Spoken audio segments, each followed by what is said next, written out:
Cuando mi nuera dijo, «Esto es ridículo, don Roberto solo estorba en la cocina», y mi hijo desvió la mirada pidiéndome que me retirara de la mesa en mi propia casa, algo se rompió dentro de mí.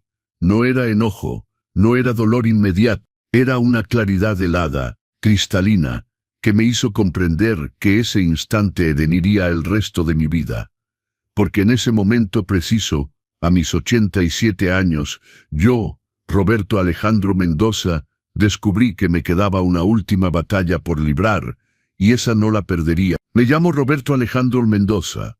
87 primaveras a cuestas, viudo, antiguo chef, reconocido en todo Oaxaca.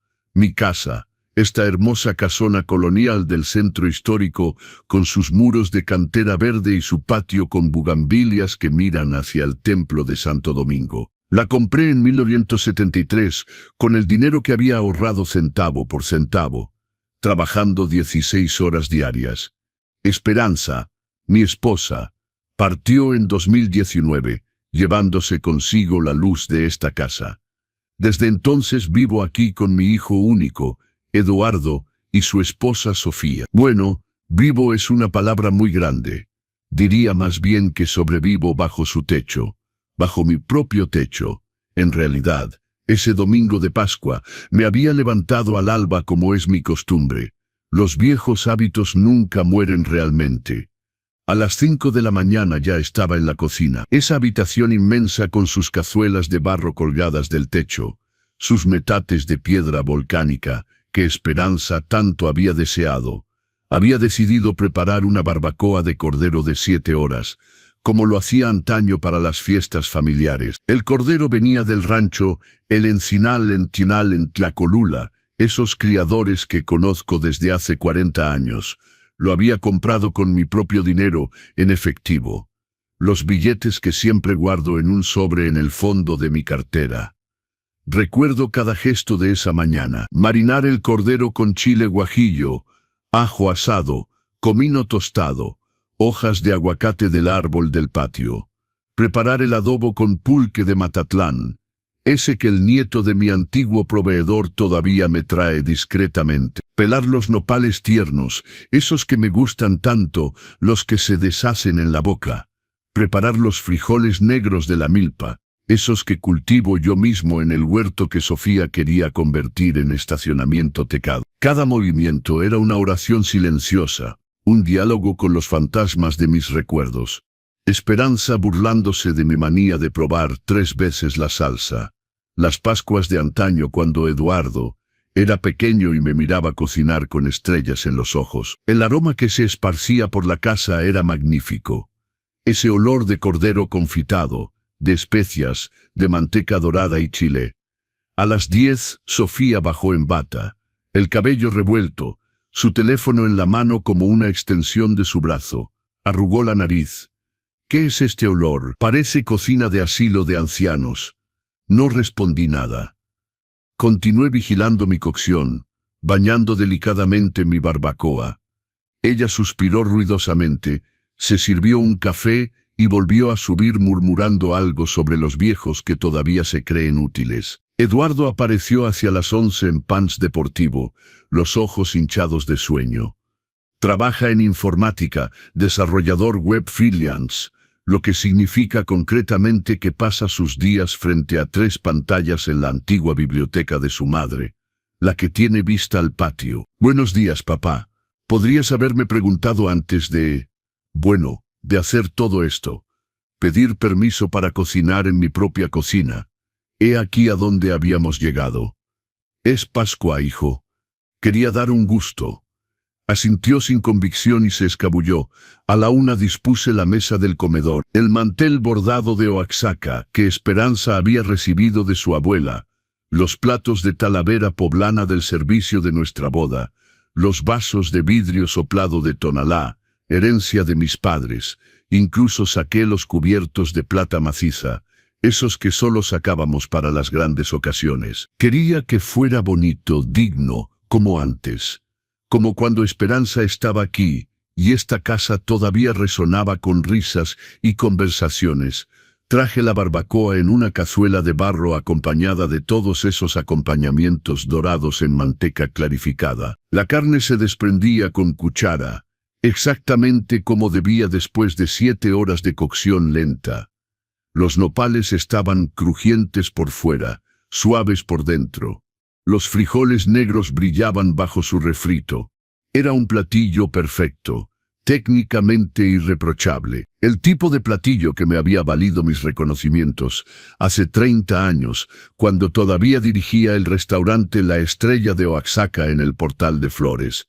Sofía se sentó suspirando, consultando siempre su teléfono. 38 años, antigua relacionista pública en una agencia de comunicación en Ciudad de México, hoy en reconversión profesional permanente, lo que significa que no trabaja desde hace 2 años. Llevaba un vestido de marca probablemente comprado con el dinero de la cuenta conjunta que comparte con mi hijo. Eduardo se instaló frente a ella, evitando mi mirada como lo hace desde hace meses ahora. Serví con cuidado, disponiendo en cada plato una hermosa porción de barbacoa rosada, algunos nopales, una porción de frijoles. Sofía picó con la punta de su tenedor, llevó un trozo a su boca. Esperaba. Ese momento frágil donde el cocinero espera el veredicto. Incluso a los 87 años, incluso después de toda una vida en las cocinas. Ella masticó lentamente. Luego estalló en risa. No una pequeña risa cortés, una risa burlona, casi despreciativa. Pero esto es ridículo. ¿Qué es esta cosa? El cordero está demasiado cocido. Los nopales nadan en grasa. Francamente, don Roberto solo estorba en esta cocina. Ya no tiene edad para jugar al gran chef. El silencio que siguió fue ensordecedor. Busqué la mirada de mi hijo. Eduardo fijaba su plato como si contuviera la respuesta a todas las preguntas del universo. Sus mandíbulas se contrajeron. Vi que iba a hablar y durante una fracción de segundo, esperé. Esperé que me defendiera, que le dijera a su esposa que pasaba los límites, que era mi casa, mi barbacoa, mi domingo de Pascua. En lugar de eso, murmuró sin mirarme, papá, quizás sería mejor si fueras a descansar a tu cuarto. Terminaremos la comida entre nosotros. Echarme de mi propia mesa, en mi propia casa. El día de Pascua. Me levanté con una lentitud calculada. Doblé mi servilleta, la bordada con mis iniciales, RAM. Aparté mi silla sin ruido. Tomé mi plato, el que acababa de llenar con tanto cuidado, y lo llevé hacia la cocina. Detrás de mí, escuché a Sofía reírse. Por fin, un poco de tranquilidad. No entiendo por qué se obstina en jugar al cocinero. A su edad, debería estar en un asilo, no estorbándonos. Estorbándoles. En mi casa, la que pagué 120,000 pesos en 1973, aproximadamente 600,000 pesos actuales, pero que hoy vale cerca de 2 millones según la última evaluación del notario. Esta casa de 300 metros cuadrados con su patio de 200 metros cuadrados en pleno centro histórico de Oaxaca. Subí a mi cuarto en el piso superior, el más pequeño, el que daba antiguamente al patio interior. Eduardo y Sofía ocupan la suite principal con vestidor y baño privado, la que Esperanza y yo habíamos acondicionado con tanto amor. Me senté en mi cama estrecha, mi plato de barbacoa enfriándose sobre mis rodillas, y comí solo. La barbacoa estaba perfecta. 7 horas de cocción exactamente como debía ser. La carne se deshacía. Las especias estaban equilibradas, los acompañamientos sublimes. Sofía no sabía nada. Pero ese no era el problema. El problema era que acababa de comprender algo fundamental. Ya no era más que un fantasma en mi propia vida. Déjenme contarles cómo llegué hasta aquí. Como un hombre que construyó su vida piedra por piedra, que trabajó como un condenado durante 60 años, que crió a su hijo en el amor y el respeto, llegó a ser echado de su propia mesa el día de Pascua. Porque esta historia no comienza ese domingo fatídico. Comienza mucho antes, años antes, décadas quizás. Nací en 1939 en una familia modesta de Oaxaca. Mi padre era obrero en la fábrica de textiles. Mi madre, trabajadora doméstica en las casas de los ricos del barrio de Jalatlán. Vivíamos en un pequeño departamento de 2 piezas en la calle de García Vigil, encima de una tienda de abarrotes que siempre olía a café tostado y frijoles secos. Yo era el mayor de 4 hijos. El dinero era raro, contado, economizado centavo por centavo. Pero comíamos todos los días y sobre todo comíamos bien. Mi madre, Guadalupe, tenía ese don increíble de transformar casi nada en festín. Un esqueleto de pollo se convertía en un caldo dorado y nutritivo. Verduras un poco marchitas del mercado se metamorfoseaban en calabacitas guisadas perfumadas. El pan duro se reencarnaba en capirotada caramelizada que nos hacía salivar. Fue ella quien me transmitió ese amor por la cocina. No la cocina de los grandes restaurantes, todavía no, sino la cocina del corazón, la que alimenta el alma tanto como el cuerpo. A los 14 años, en 1953, dejé la escuela. Mi padre acababa de perder su empleo. Las fábricas cerraban una tras otra. Era necesario que yo trajera dinero a casa. Me presenté en todos los restaurantes de Oaxaca, buscando un puesto de ayudante de cocina, de lavaplatos, lo que fuera. Fue don Agustín Ramírez, propietario del restaurante El Portal Oaxaqueño en el Zócalo, quien me dio mi oportunidad. Estás muy flaco, muchacho, pero pareces voluntarioso. Veremos qué vales. Comencé pelando verduras, lavando vajilla, cargando cajas, 12 horas al día, 6 días a la semana, por 80 pesos al mes. Una miseria, pero estaba en el paraíso, porque entre 2 tareas, miraba, observaba, aprendía. El chef de cocina, don Emilio Velasco, era un hombre tosco, exigente, perfeccionista hasta la manía, pero era un genio. Sus moles eran poemas líquidos, sus carnes se derretían hasta llorar, sus postres, obras de arte comestibles. Me tomó bajo su ala sin decírmelo realmente. Me dejaba probar, corregir mi paladar. Me explicaba por qué tal cocción en lugar de tal otra. ¿Por qué este chile en la salsa y no otro? Roberto, la cocina es química y amor. Si no tienes ambos, no tendrás nada. Durante 7 años trabajé en el Portal Oaxaqueño. Subí los escalones, ayudante, cocinero, luego segundo chef. Dormía en un cuarto de azotea en la calle de Tinoco y Palacios. 6 metros cuadrados, una cama, una silla, un lavabo. En invierno veía mi aliento condensarse. En verano el calor era sofocante, pero me importaba poco. Era joven, era libre, y aprendía el oficio más hermoso del mundo. Fue en 1960, a los 21 años, que conocí a Esperanza. Trabajaba como mesera en el restaurante. 19 años, ojos color café brillantes de inteligencia, una sonrisa que iluminaba el salón. Venía del campo oaxaqueño, de Santa María Atzompa, hija de alfareros. Tenía esa frescura, esa autenticidad que las muchachas de la ciudad ya habían perdido. El flechazo solo existe en las novelas, decía mi madre. Estaba equivocada. Desde el primer día que Esperanza entró a la cocina para transmitir una orden, algo se activó en mí. Su manera de reír con los clientes, su forma de llevar los platos con gracia, su profesionalismo mezclado con calidez humana. Me tomó 3 meses atreverme a hablarle de otra manera que para el servicio. Una noche de junio, después del cierre, mientras ella contaba sus propinas en una mesa, me acerqué, el corazón latiendo como tambor. Esperanza, me gustaría invitarla a tomar algo, si quiere, cuando tenga tiempo, sin obligación. Me miró con esa sonrisa de lado que se convertiría en mi brújula durante los 60 años siguientes. ¿Tomar algo con usted, Roberto, el señor que se sonroja cada vez que entro a la cocina? Debí ponerme escarlata. Efectivamente, ella estalló en risa. No con maldad, con ternura. De acuerdo. El domingo por la tarde, si está libre. Nos casamos en 1962 en el registro civil de Oaxaca, luego en la iglesia de la Soledad. Una ceremonia modesta, 40 invitados. Una comida preparada por mis propias manos y las de mi mentor, don Emilio. Esperanza llevaba un vestido simple de encaje blanco, comprado de segunda mano y retocado por su madre. Era la mujer más hermosa que jamás había visto. Nuestra luna de miel, 2 días en Monte Albán, en una pequeña posada que conocíamos. No teníamos dinero para más, pero teníamos lo esencial. Amor, esperanza y proyectos que rebosaban de nuestras cabezas. Durante los primeros años de nuestro matrimonio, vivimos en un departamento de 2 habitaciones en la calle de Bustamante.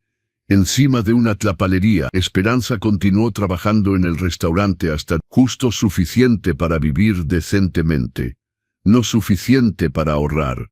Eduardo nació el 12 de marzo de 1965, un viernes por la mañana lluviosa. 3 kilos 200 pulmones que funcionaban de maravillas y juzgo por sus gritos. Recuerdo ese momento cuando la enfermera me lo puso en los brazos. Este pequeño ser rojo y arrugado que era mi hijo, mi heredero, mi futuro. Lloré como un niño. Esperanza estaba exhausta pero radiante. Tiene tus ojos, Roberto, y mi carácter, espero. Los años que siguieron fueron difíciles pero felices. Esperanza se ocupaba de Eduardo a tiempo completo. Yo trabajaba como un endemoniado. En 1968, don Emilio Velasco se jubiló. Postulé para el puesto de chef de cocina. Contra todo pronóstico, don Agustín Ramírez me eligió. A los 29 años era chef de un restaurante reconocido en la Guía Gastronómica de México. La presión era inmensa. Mantener la reputación, innovar sin traicionar el legado de don Emilio. Formar un equipo, gestionar proveedores, stocks, costos. Regresaba raramente antes de medianoche. Salía a las 6 de la mañana. Eduardo crecía sin conocerme realmente. Era Esperanza quien le daba el baño, quien le contaba historias, quien curaba sus raspones. Pero cada centavo que ganaba lo guardaba en una caja de zapatos primero, luego en una libreta de ahorro en la caja de ahorros de Oaxaca. Mi objetivo era claro: un día tener mi propio restaurante, ser mi propio patrón, construir algo duradero para mi familia. En 1973, la oportunidad se presentó. Un local se liberaba en el Portal de Flores, en pleno corazón del Zócalo de Oaxaca. 120 metros cuadrados, cocina profesional equipada, salón para 60 comensales. El propietario pedía 120,000 pesos, aproximadamente 600,000 pesos actuales. Había ahorrado 70,000 pesos en 6 años. El banco me prestó el resto después de estudiar mi proyecto. La Estrella de Oaxaca abrió sus puertas en septiembre. Esperanza había insistido en el nombre, en referencia a nuestra tierra que amaba tanto. La inauguración fue modesta. Algunos amigos, colegas, la familia. Eduardo, de 8 años, corría por todas partes en traje demasiado grande, orgulloso como pavo real de decir: mi papá tiene un restaurante. Los inicios fueron rudos. La competencia era feroz en Oaxaca. Había que hacerse un nombre, fidelizar una clientela, obtener críticas favorables. Trabajaba 18 horas al día, 7 días sobre 7. Esperanza gestionaba el salón, las reservaciones, la contabilidad. Dormíamos 4 o 5 horas por noche. Pero poco a poco el boca a boca funcionó. Mi especialidad, los platillos tradicionales, oaxaqueños revisitados con un toque moderno, seducía. Mi mole negro se hizo famoso en toda la región. Mi tasajo asado, con salsa de chapulines, hacía venir clientes desde la Ciudad de México. Mi flan de mezcal con até de membrillo terminaba las comidas en un suspiro de felicidad. En 1977, un crítico de la Guía Gastronómica de México vino. Incógnito, obviamente. Pidió el menú degustación. 7 platillos, maridaje de mezcales y vinos. Me superé esa noche sin saber siquiera que mi futuro se jugaba ahí. 2 meses después cayó la noticia. La Estrella de Oaxaca recibía su primer reconocimiento nacional. Máxima distinción en cocina tradicional oaxaqueña. Tenía 38 años. Lloré al leer la carta. Esperanza también. Eduardo, de 11 años, no comprendía realmente la magnitud de la cosa. pero veía nuestras lágrimas de alegría y reía con nosotros. Este reconocimiento cambió nuestras vidas. Las reservaciones explotaron, los precios aumentaron, los ingresos también. En 2 años reembolsé íntegramente el préstamo bancario. Pude contratar más personal, invertir en equipo de mejor calidad, comprar directamente a los mejores productores. Y sobre todo, en 1978, pude comprar esta casa, la donde vivo todavía hoy, la de donde mi hijo quería expulsarme. Era una casona colonial del siglo XVIII, propiedad de un médico jubilado que se iba a vivir a Veracruz. 300 metros cuadrados habitables, 6 recámaras, 3 baños, un inmenso salón con chimenea de cantera, un comedor que podía acoger a 20 personas, una cocina de ensueño, y ese patio. 200 metros cuadrados de vegetación con vista al templo de Santo Domingo. Bugambilias centenarias, un viejo pozo, un corredor con arcos de cantera verde. Precio, 120,000 pesos, aproximadamente 600,000 pesos actuales. Una fortuna, pero había ahorrado y sobre todo tenía confianza en el futuro.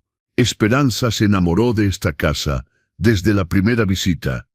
Corría de una habitación a otra como una niña, imaginando ya la decoración, los arreglos, las recepciones que podríamos organizar.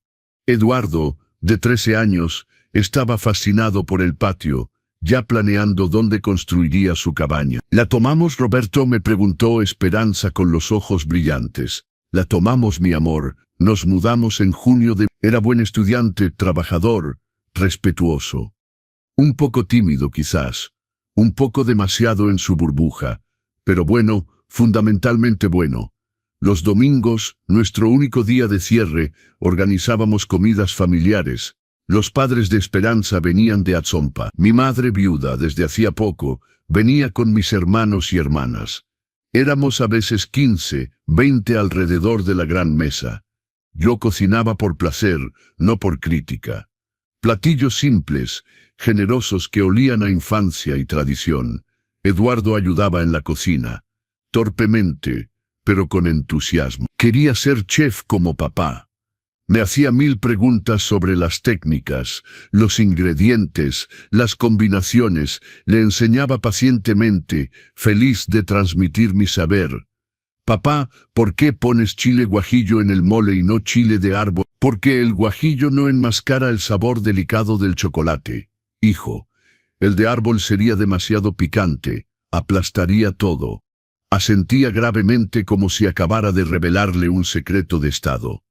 En la estrella de Oaxaca obtenía el Premio Nacional de Gastronomía Tradicional. La máxima consagración.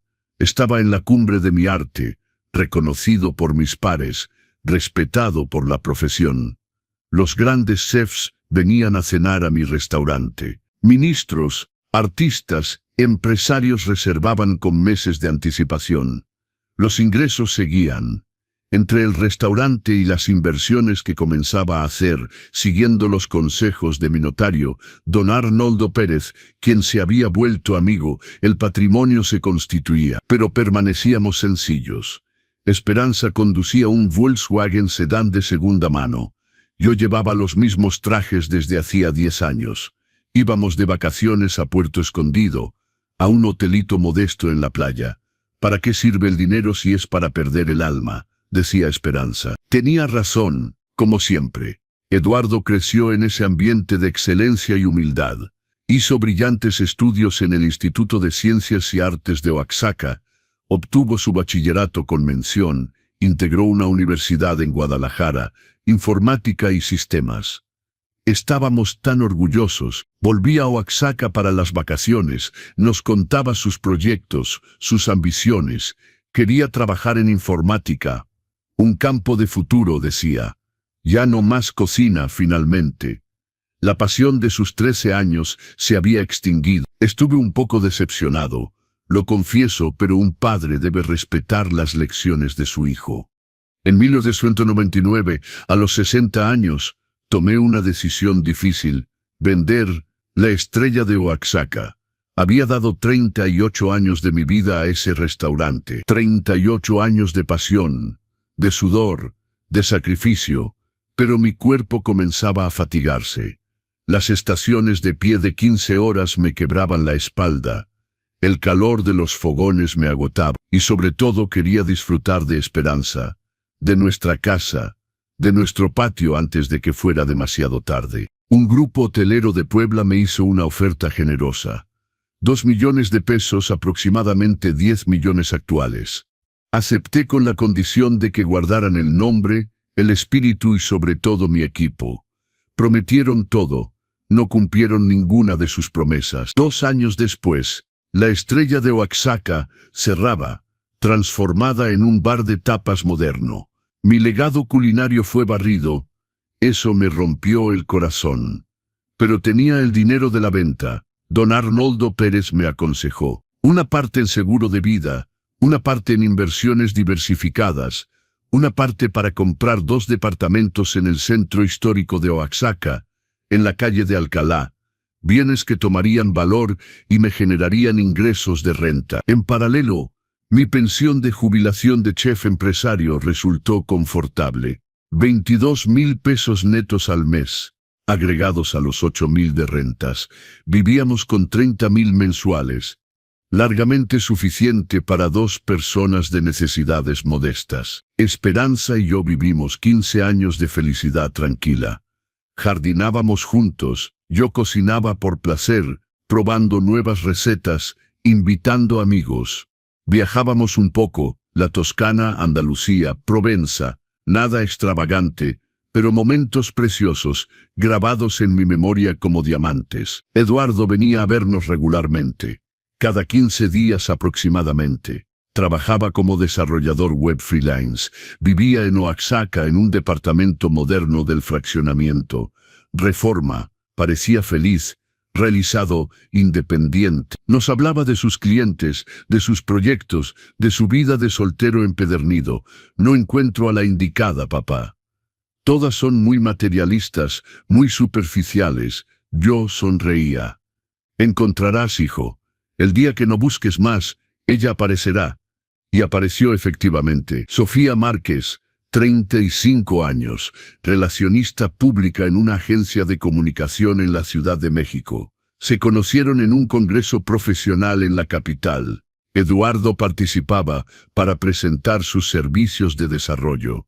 Flechazo, según Eduardo. 6 meses después, en diciembre de 2017, se casaban. Una ceremonia rápida en el registro civil de Oaxaca. Sin iglesia, sin gran recepción. Queremos algo íntimo, había explicado Sofía con una sonrisa que encontré un poco forzada. 20 invitados. Un cóctel en un salón privado de un hotel del centro. 2 horas de celebración expedita. Esperanza me había susurrado al oído. Esta muchacha no me gusta, Roberto. Mira nuestra casa como un promotor inmobiliario. Mira un terreno para construir. Vamos, mi amor, no seas tan dura. Eduardo la ama. Es lo esencial. El amor ciega. Y tu hijo siempre ha sido un poco ingenuo. Esperanza tenía razón. Como siempre. Los primeros meses Sofía jugó el juego. Sonriente, atenta, interesada por nuestras vidas. Hacía muchas preguntas sobre el restaurante, sobre mis años de gloria, sobre la casa, siempre la casa, su valor, su mantenimiento, su superficie. Esta casona es magnífica, don Roberto. Debe valer una fortuna hoy, ¿no? Con el mercado inmobiliario que se dispara, permanecía evasivo. Es nuestra casa, Sofía. No una inversión. Luego Esperanza cayó enferma. Marzo de 2018. Cáncer de páncreas diagnosticado en estadio avanzado. Estadio 4. Los médicos fueron honestos. 6 meses a 1 año de esperanza de vida. Quimioterapia paliativa. Cuidados de confort. Preparación a lo inevitable. El mundo se derrumbó. Esperanza, mi esposa, mi cómplice, mi amor de 60 años, iba a morir y yo no podía hacer nada. Solo sostenerla, apoyarla, acompañarla en esta última prueba. Eduardo vino a menudo al principio. Lloraba viendo a su madre debilitarse, adelgazar, perder su cabello. Sofía lo acompañaba a veces, pero siempre se quedaba retirada, incómoda, consultando su teléfono en la sala de espera del hospital. No soporto los hospitales, explicaba. Luego las visitas se espaciaron. Un cliente urgente, un proyecto que no podía esperar. Sofía que no se sentía bien. Siempre una excusa. Esperanza se dio cuenta. Eduardo ha cambiado desde que está con ella. Se volvió distante, preocupado como si calculara constantemente algo.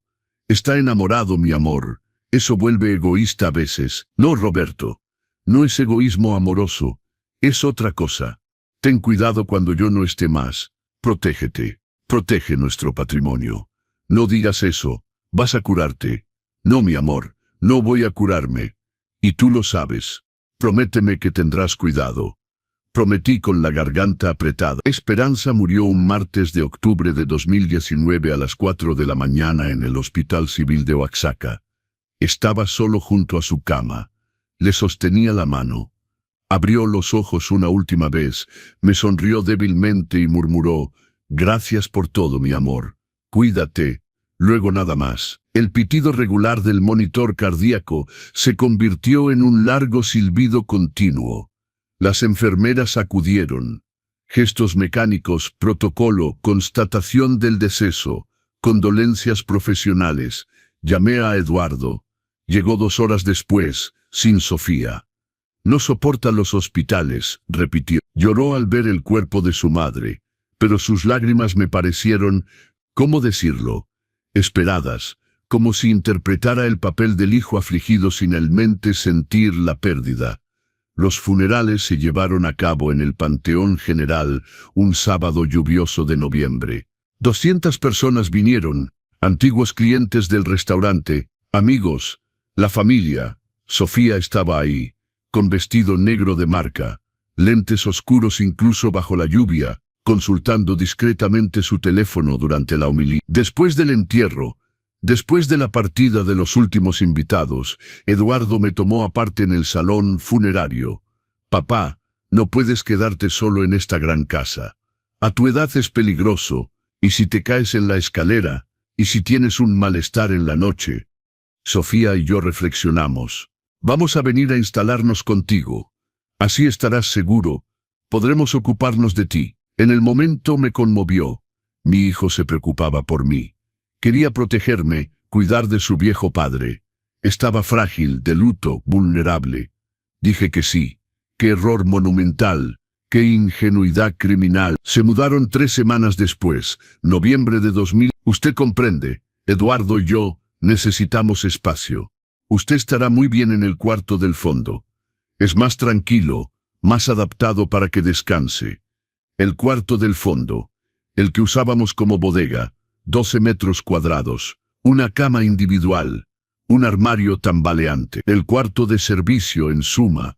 Protesté débilmente, Sofía insistió firmemente. Eduardo desvió la mirada. Cedí porque todavía estaba de luto, porque ya no tenía fuerzas para pelear, porque quería creer que era temporal.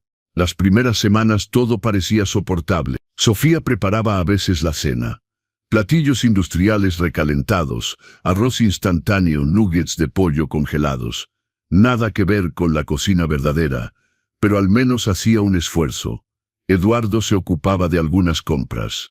Me preguntaba qué necesitaba, compraba mis marcas preferidas. Pasaba de vez en cuando por mi cuarto para ver cómo estaba.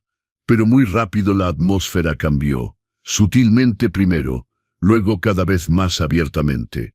Una mañana de diciembre de 2019, bajé a las 6 para preparar mi café. Sofía ya estaba en la cocina en bata, con aire contrariado. «Don Roberto, necesitamos hablar. Hace demasiado ruido por las mañanas. Las puertas que cierran de golpe, la cafetera que ruge, sus pasos en la escalera. Eduardo trabaja hasta tarde en la noche. Necesita dormir. Podría ser más discreto. Ser discreto en mi propia casa, para no molestar a la gente que vivía en mi casa gratuitamente. Voy a tener cuidado, Sofía. Y ya que estamos en esto, Esta costumbre de cocinar todos los días es realmente necesaria. Perfuma toda la casa. Nos da hambre cuando no siempre tenemos ganas de comer sus platillos pesados y grasosos. Mis platillos pesados y grasosos, mis creaciones que habían recibido los máximos reconocimientos nacionales. Cocino para mí y Sofía. No están obligados a comer lo que preparo. Justamente, es un desperdicio. La electricidad del horno, el gas de las hornillas, el agua para los trastes. Todo eso cuesta caro. Habría que pensar en economizar. Economizar. En mi casa. Pagada desde hacía 30 años. Con mi dinero. Mis facturas pagadas con mi pensión. Febrero de... Sofía apareció una noche con un fajo de documentos y su sonrisa más melosa. Don Roberto, reflexionamos con Eduardo. Para simplificar la gestión de la casa, sería más práctico que depositara su pensión en una cuenta conjunta que vamos a crear los tres. Así pagamos centralmente todos los gastos: electricidad, agua, gas, impuestos, comida, mantenimiento, y le daremos un poco de dinero para gastos personales cada semana, digamos 1,000 pesos. Será mucho más simple. Ya no tendrá que preocuparse por las facturas, las transferencias, todo eso. Nos ocupamos de todo. Dinero para gastos personales. 1,000 pesos por semana, cuando mi pensión era de 22,000 pesos al mes y mis rentas de 8,000. 30,000 pesos mensuales, de los cuales querían dejarme 4,000. Rechacé cortésmente pero firmemente. Le agradezco, Sofía, pero prefiero gestionar mis cuentas yo mismo. Estoy acostumbrado. Su sonrisa se congeló. No confía en nosotros. No es cuestión de confianza, es cuestión de autonomía. Su autonomía, don Roberto. Hablemos de eso. A su edad, con sus pequeños problemas de memoria. No tengo ningún problema de memoria. En serio, porque la semana pasada olvidó cerrar el gas. Mentira, nunca olvido cerrar el gas. Nunca. 60 años de oficio. Reflejos anclados en la médula. Eduardo intervino, incómodo. Papá, es realmente más práctico así. Confía en nosotros. No, Eduardo, es no. Sofía salió de la cocina dando un portazo. Eduardo me miró con esa mezcla de reproche y resignación que se convertiría en su marca de fábrica. Los días siguientes la atmósfera se congeló. Sofía no me hablaba más. Eduardo evitaba mi mirada. Se encerraban en su cuarto, susurrando conversaciones que no escuchaba pero cuyo tenor adivinaba. Marzo de 2000. Usted tiene su cuarto. El patio también se había vuelto su territorio. Hacemos yoga, necesitamos concentración. Me encontraba confinado en mi cuarto minúsculo como un prisionero en su celda. Bajaba para cocinar rápidamente entre dos de sus videoconferencias. Comía solo en la cocina, de pie a veces. Un día me atreví a instalarme en el salón, para ver las noticias. Sofía entró, apagó la televisión sin una palabra y me miró fijamente hasta que me levanté y me fui. Mayo, desconfinamiento. Pero nada volvió a la normalidad. Una mañana bajé y encontré cajas en la entrada. Cajas conteniendo mis cosas, mis libros de cocina, mis fotos de familia, mis recuerdos del restaurante. ¿Qué es esto?, pregunté a Sofía. Reorganizamos los espacios. Don Roberto. Su cuarto estaba saturado. No es sano a su edad. Hicimos una selección. Las cosas útiles están en las cajas. El resto lo tiramos. En los contenedores afuera. El camión de recolección pasa mañana. Me precipité afuera. 3 grandes bolsas negras de basura. Las abrí con el corazón latiendo. Adentro fotos de Esperanza y yo el día de nuestra boda. El delantal de cocina que llevaba don Emilio Velasco, mi mentor, y que me había regalado el día de mi partida. Las primeras críticas de La Estrella de Oaxaca enmarcadas. El diploma de mi premio nacional. Decenas de libros de recetas anotados de mi puño. Toda mi vida profesional tirada como desecho. Recuperé todo, temblando de rabia y pena. Subí las bolsas a mi cuarto. Sofía me miró hacer con una sonrisa burlona. Ve, don Roberto, es exactamente lo que decía. Acumula. A su edad hay que saber soltar, desapegarse de lo material, desapegarme de mis recuerdos, de mi vida, de mi identidad. Fue ahí, creo, que algo se rompió definitivamente en mí, o más bien que algo se despertó. Una lucidez fría, una determinación que creía extinta. No me respetaban, no me amaban. Me toleraban esperando que muriera para heredar, y era tiempo de que reaccionara. Junio de 2000, comencé a observar, realmente observar, sus hábitos, sus conversaciones, sus gestos. Anotaba mentalmente, en un pequeño cuaderno que guardaba escondido bajo mi colchón. Noté que Sofía recibía paquetes casi todos los días.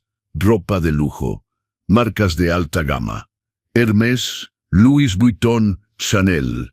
Cientos, a veces miles de pesos por pedido. Noté que Eduardo consultaba a menudo sitios de apuestas deportivas en su computadora. Noté que salían a cenar al restaurante 2, 3 veces por semana. Establecimientos gastronómicos, 1.500 pesos por velada. ¿De dónde venía el dinero? Eduardo ganaba decentemente su vida, cierto, pero no suficiente para ese tren de vida. Sofía no trabajaba más desde su llegada a Oaxaca. Oficialmente en reconversión profesional. Julio de 2020. Encontré la respuesta por casualidad, ordenando el correo en el aparador de la entrada. Un sobre cayó, una carta del banco dirigida a Eduardo.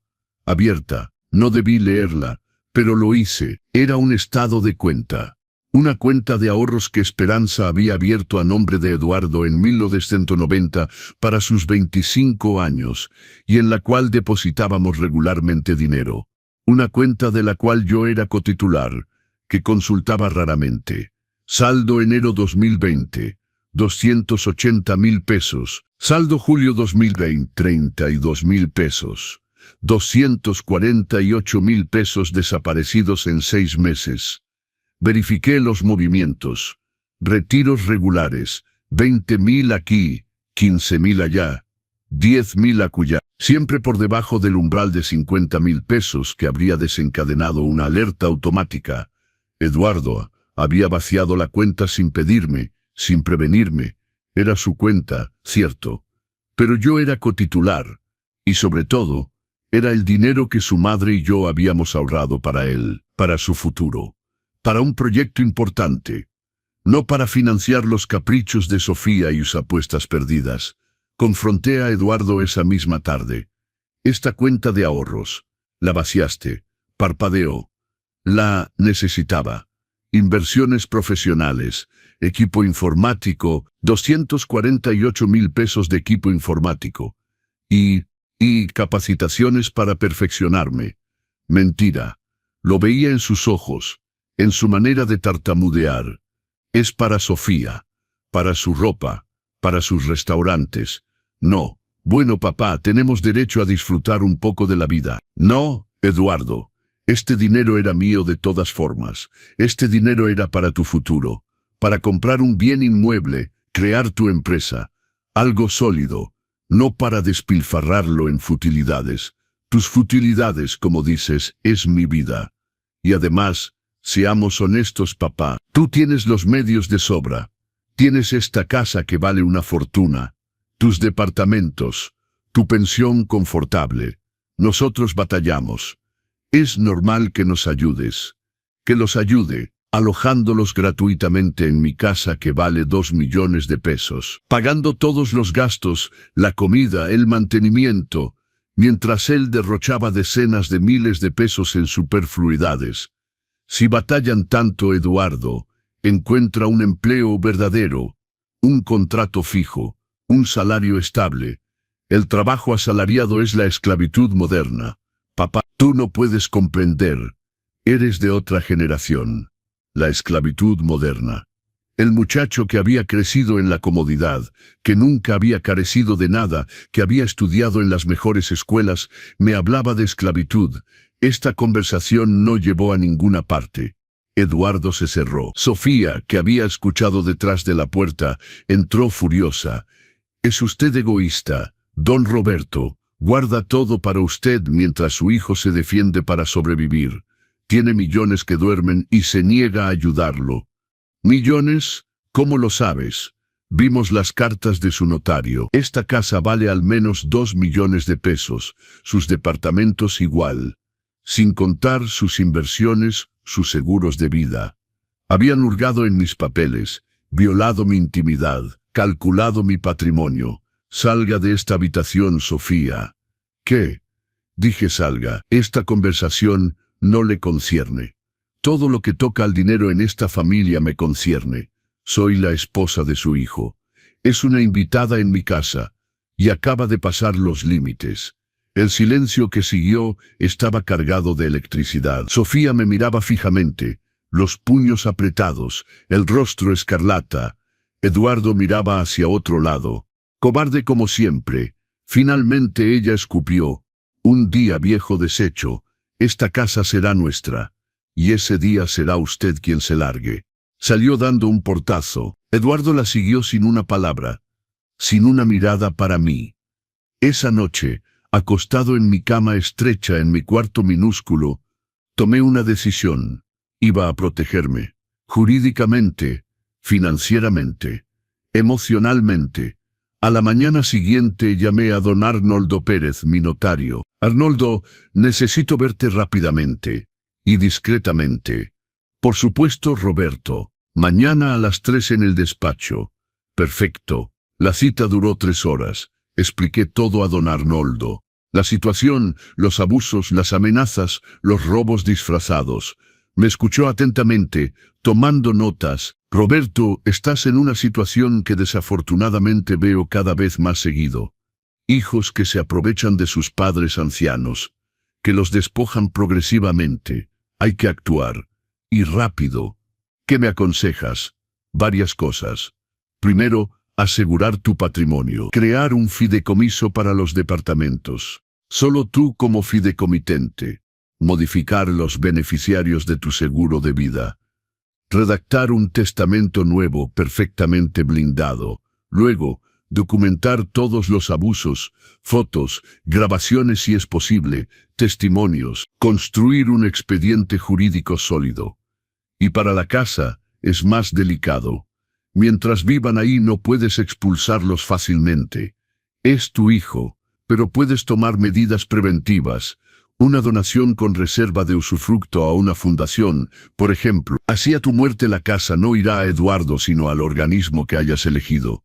Y sobre todo, hazte establecer un certificado médico completo que atestigue tu plena capacidad mental. Porque si comprendí bien, podían intentar hacerte pasar por senil. Exactamente. Don Arnoldo lo había comprendido todo. Pasamos las semanas siguientes poniendo todo en orden, discretamente, meticulosamente. Cada firma, cada documento, cada trámite era una piedra más en la fortaleza que construía alrededor de mi dignidad y mi patrimonio. Paralelamente consulté al doctor Ramírez, mi médico desde hacía 30 años. Le expliqué la situación. Fue categórico. Roberto, voy a hacerte pasar todas las pruebas cognitivas existentes. Mini mental, prueba del reloj, evaluación geriátrica completa, y te estableceré un certificado médico detallado, fechado, firmado, sellado. Si alguien intenta hacerte pasar por incapaz, este documento lo ridiculizará. Las pruebas duraron 2 horas. Resultado: desempeño cognitivo excelente para mi edad. Memoria intacta. Razonamiento lógico perfecto. Capacidad de juicio preservada. Estás más lúcido que la mitad de mis pacientes de 50 años, Roberto. Sonrió el doctor Ramírez entregándome el certificado. Tenía mis municiones, faltaba esperar el momento adecuado para utilizarlas. Ese momento llegó más temprano de lo previsto, en julio de 2023. 2 años después del inicio de mi observación, esa noche no dormía. Insomnio como a menudo. Bajé hacia las 2 de la mañana para prepararme una infusión. Pasando frente al estudio de Eduardo, escuché voces. Discutían, creyendo que yo dormía profundamente arriba. Me detuve, escuché, y lo que oí confirmó mis peores temores. No podemos continuar así eternamente, decía Sofía con esa voz molesta que conocía tan bien. Tu padre va a vivir hasta los 100 años. Es sólido como una roca. Mientras tanto estamos atrapados aquí soportándolo, caminando sobre cáscaras de huevo. Es insoportable. Lo sé, mi amor, pero ¿qué quieres que haga? Es mi padre, justamente. Es tu padre y eres su único heredero. Esta casa vale una fortuna. Los departamentos también. Y ciertamente tiene ahorros que no conocemos. Podríamos tener una vida verdadera, Eduardo. Viajar. Instalarnos en Ciudad de México. Yo podría relanzar mi carrera en una agencia de verdad. Sofía, no te pido que lo mates, idiota. Te pido reflexionar inteligentemente. Hay soluciones legales. Una tutela, por ejemplo. Para personas vulnerables. Hacemos constatar por un médico que ya no está en condiciones de gestionar sus asuntos. Dificultades cognitivas, inicio de Alzheimer. Ese tipo de cosas. Luego te nombran tutor y gestionas todo. La casa, el dinero, las decisiones. Ya no tiene voz. No tiene Alzheimer, Sofía. Está perfectamente lúcido. Es cuestión de presentación, mi amor. Conozco un médico, el doctor Salinas, un antiguo cliente de mi agencia. Es muy complaciente para este tipo de trámites. Algunas consultas bien orientadas, un informe médico circunstanciado y listo. Luego podemos incluso considerar una colocación en asilo. Hay uno muy correcto en Santa Cruz, Oxocotlán, el Jardín de la Esperanza. 3,500 pesos al mes, cierto, pero con su pensión y la venta de un departamento es ampliamente financiable. ¿Quieres meter a mi padre en un asilo? Quiero que recuperemos nuestra vida. Tenemos 48 y 38 años, Eduardo. Merecemos disfrutar. Esta casa debería ser nuestra. Este dinero debería servirnos ahora. No en 10 o 15 años cuando seamos demasiado viejos para disfrutarlo. El silencio que siguió duró una eternidad. Esperaba que Eduardo rechazara categóricamente, que defendiera a su padre, que mandara a pasear a su esposa y sus planes sórdidos, pero la respuesta llegó. Débil, avergonzada, déjame reflexionar. No jamás. Solo déjame reflexionar. Mi hijo contemplaba robarme mi libertad, hacerme pasar por loco, encerrarme en una institución, por dinero. Subí a mi cuarto sin hacer ruido, mi infusión olvidada. Me senté en mi cama y no cerré los ojos en toda la noche. Pero no era tristeza lo que sentía, era una determinación helada. A la mañana siguiente tomé cita con la maestra Silvia Cordero, la abogada especializada en derecho sucesorio que me había recomendado don Arnoldo. Le conté todo. Señor Mendoza, vamos a construir un expediente de concreto, pero necesito pruebas, grabaciones si es posible. ¿Cómo? No soy experto en tecnología. Es muy simple. Existen pequeñas grabadoras de voz digitales, discretas, eficaces. Legalmente en México, tiene derecho a grabar una conversación en la que participa, incluso sin conocimiento de los demás. Artículo de expectativa razonable de privacidad. Ese mismo día, con ayuda de Felipe Torres, mi antiguo subjefe convertido en amigo fiel, compré una pequeña grabadora de voz, minúscula. Podía guardarla en el bolsillo de mi guayabera sin que nadie la notara. Y comencé a documentar cada humillación, cada manipulación, cada tentativa de despojarme. Septiembre de 2023. Sofía quiso reorganizar mi cuarto. Entró sin tocar con bolsas de basura. Don Roberto, vamos a hacer una selección. A su edad hay que simplificar, desaturar. Mi grabadora funcionaba. Sofía, son mis cosas. Me gustaría gestionarlas yo mismo. Ya no sabe gestionar, don Roberto. Mire este desorden. Estos libros viejos inútiles. Estas fotos por todas partes. Estos recuerdos que no sirven para nada. Comenzó a tirar mis libros de cocina en una bolsa.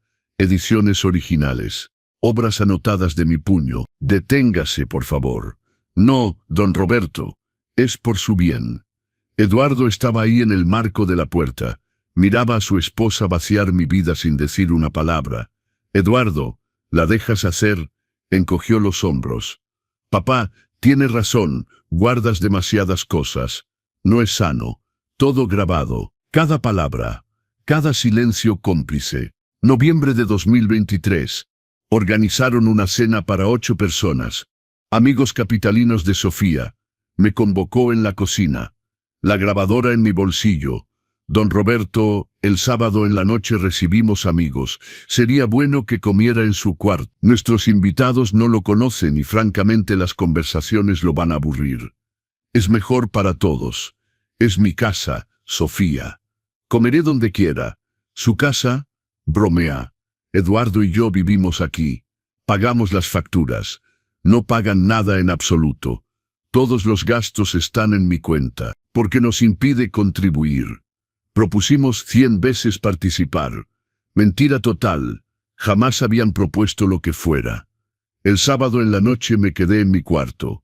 Escuché sus risas, su conversación ruidosa, el tintineo de mis vasos de vidrio soplado. Utilizaron mi mejor vajilla, mis platos de talavera, mis cubiertos de plata maciza, sin pedirme, sin agradecerme. Al día siguiente, limpiando descubrí que un vaso estaba roto. Un tonalá que valía al menos 500 pesos. Sofía, el vaso de vidrio soplado está roto. Así, un accidente. Pasa. Era un tonalá de mi servicio de boda. Don Roberto, francamente a su edad, debería relativizar. Es solo un vaso. No nos llevamos nada a la tumba. Solo un vaso. Un pedazo de mi historia con esperanza, reducido a solo un vaso. Diciembre. Sofía comenzó a hablar abiertamente del doctor Salinas. Don Roberto debería consultar un geriatra. Es importante a su edad. El doctor Salinas es excelente. Se ocupa específicamente de personas mayores. Le hice cita para el martes próximo. Grabadora encendida. No necesito geriatra, Sofía. Tengo mi médico de cabecera. El doctor Ramírez es gentil, pero no está especializado. El doctor Salinas hará un balance completo. Es importante para su seguridad. Para mi puesta bajo tutela, quiere decir. Rechaza cuidar su salud. Eduardo, ¿oyes esto? Eduardo suspiró. Papá, hazlo para tranquilizarnos. Finalmente acepté, sabiendo exactamente lo que se tramaba. La cita estaba fijada el 15 de enero de 2024. El doctor Salinas era exactamente lo que imaginaba. Consultorio privado lujoso en Reforma. 55 años. Traje de 3 piezas. Sonrisa profesional un poco demasiado amplia. Mi grabadora funcionaba en mi bolsillo. La consulta duró 45 minutos. Preguntas orientadas, sesgadas, concebidas para hacerme decir que estaba confuso, perdido, incapaz. Señor Mendoza, ¿qué día es hoy? Martes 15 de enero de 2024. ¿Y qué edad tiene? 86 años. ¿Vive solo? Con mi hijo y mi nuera. ¿Y quién gestiona sus cuentas, sus facturas? Yo mismo. ¿De verdad? ¿Está seguro? Porque la señora Márquez me explicó que tenía a veces dificultades. La señora Márquez se equivoca. Gestiono mis asuntos perfectamente. Tomó notas con aire dubitativo. ¿Le sucede olvidar cosas, no saber dónde está? Jamás. Su familia se preocupa por usted. Mi familia se preocupa sobre todo por mi patrimonio. Levantó los ojos, sorprendido. ¿Qué quiere decir? Exactamente lo que digo, doctor. No soy senil. Sé perfectamente lo que pasa y sé por qué estoy aquí. El resto de la consulta fue tenso. Al final me estrechó la mano con una sonrisa crispada. Voy a hacer un informe completo para su familia, señor Mendoza. Haga, doctor. Haga. 2 semanas después Sofía recibió el informe.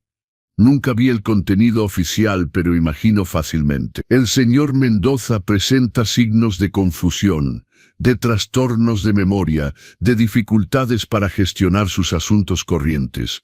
Una colocación bajo protección jurídica sería deseable, salvo que este informe no tenía ningún valor frente al certificado del doctor Ramírez, establecido por mi médico tratante de 30 años, con pruebas completas como apoyo. Abril de 2024. Las cosas se aceleraron. Sofía encontró un pretexto para hurgar en mi escritorio. Buscaba mis papeles, mis estados de cuenta bancarios, mis documentos de seguro de vida. No los encontró, porque todo estaba en casa de don Arnoldo, a salvo. Su frustración era palpable. Mayo de 2024, Eduardo me anunció que iban a renovar la casa. Papá, esta casa es vieja. Hay que modernizarla para que guarde su valor.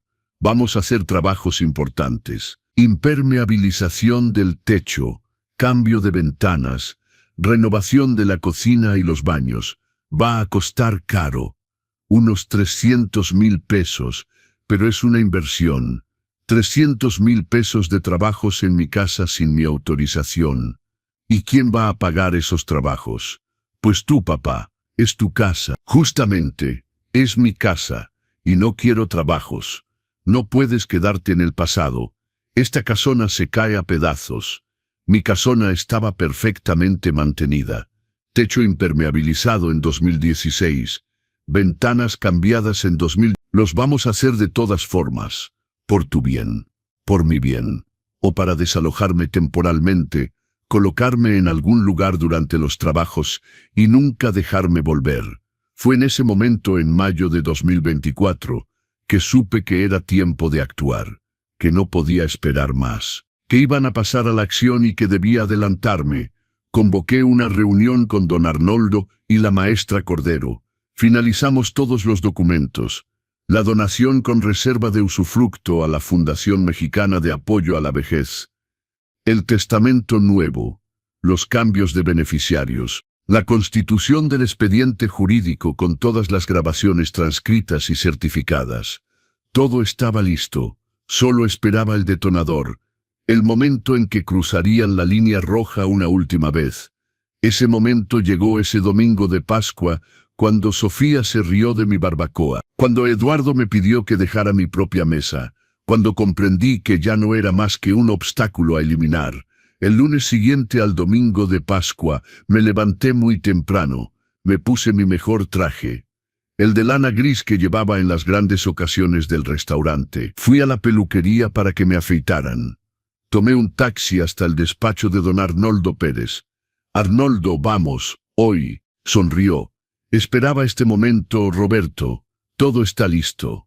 A las 11 de la mañana todos los documentos estaban firmados.